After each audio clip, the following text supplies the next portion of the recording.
दोस्तों, आज हम बात करने वाले हैं नए चिकित्सा शिक्षा के बारे में। GMER जिसको शॉर्टकट में कहा जाता है। तो अभी इस पर थोड़ा सा विराम लगा दिया गया है, अभी इसके ऊपर विचार नहीं किया जा रहा है।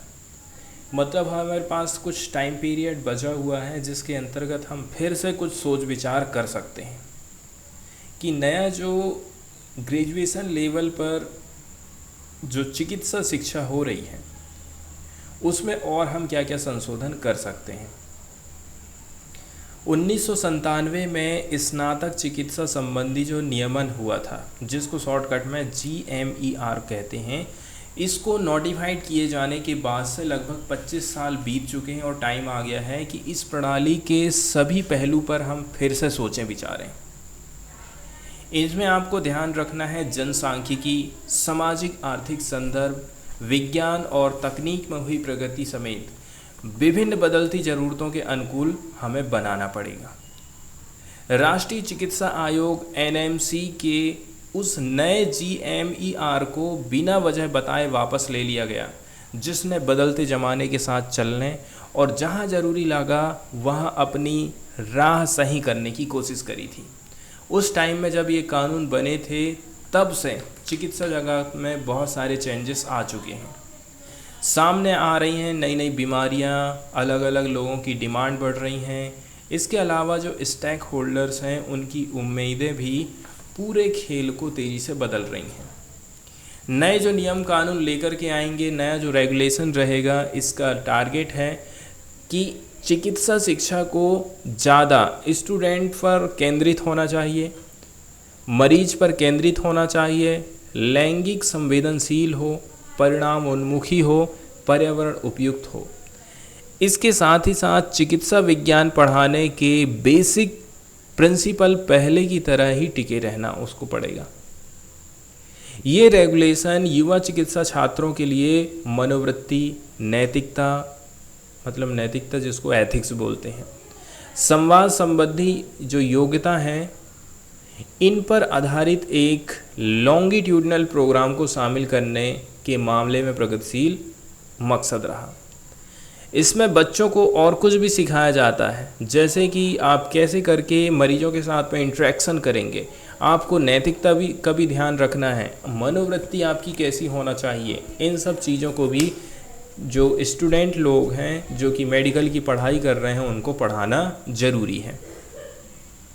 इससे फ़ायदा ये होगा कि जो नैतिक मूल्य हैं मरीज की ज़रूरत के प्रति आपको संवेदनशील बनाएंगे, आप उनसे बेहतर संवाद कर पाएंगे और जल्दी क्लिनिकल अनुभव पर आपको ध्यान देना पड़ेगा।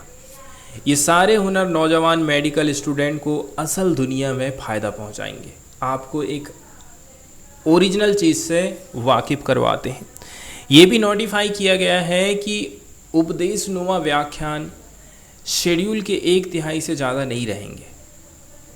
बहुत ज़्यादा आपको उपदेश की शिक्षा नहीं मिलने वाली है, जबकि पाठ्यक्रम के बड़े हिस्से में इंटरेक्टिव सेशन, प्रैक्टिकल, क्लिनिकल अनुभव, केस स्टडी भी शामिल होने वाली है। हर MBBS छात्र के लिए गांव तक सेवा पहुंचाने की कोशिश के अंतर्गत एक परिवार को गोद लेना और एक महामारी मॉड्यूल को नए सिरे से शामिल किया जाए। अन्य महत्वपूर्ण बदलावों में MBBS पाठ्यक्रम पूरा करने के लिए कुल मिलाकर लगने वाले समय को घटाकर 10 साल से 9 साल करना, ये भी कुछ संशोधन इसमें हो सकते हैं। सभी पेपर पास करने के लिए प्रयासों की संख्या तय करना कि कितने प्रयास में आपको पास करना है, और 2024 से एडमिशन के लिए एक कॉमन काउंसलिंग शुरू करना जैसे कि कुछ प्रमुख कदम शामिल हैं। अगर कोई स्टूडेंट किसी एग्ज़ाम को पास करने में फेल हो जाता है तो वो पूरक परीक्षा में शामिल हो सकता था, जिसके नतीजे 3 से 6 हफ्ते में तैयार कर लिए जाने थे। कामयाब होने पर यह छात्र उसी बेंच के साथ बैठ सकता है यदि वो पास हो जाता है। तो इसमें कोई शक वाली बात नहीं है कि अतीत के जालों को साफ करने के लिए भारत में चिकित्सा शिक्षा की गहन सफाई की ज़रूरत है। उसमें हमें कुछ संशोधन करना है, कुछ रेगुलेशन हमको लेकर के आना है। एक नया GMER देश के मेडिकल छात्रों को भविष्य के लिए तैयार होने में सक्षम बनाएगा। मगर ये सवाल पूछे जाने की ज़रूरत है कि क्या ये तंत्र उन छात्रों की ज़रूरतों को पूरा कर पाएगा जो मुश्किल संभावनाओं के बीच जगह बनाकर मेडिकल सीट हासिल करते हैं। खाली मेडिकल सीट हासिल कर लिए हैं तो उससे क्या चीज़ वो सीख पाएंगे, तो ये डिपेंड करता है कि उनका सिलेबस कैसा है।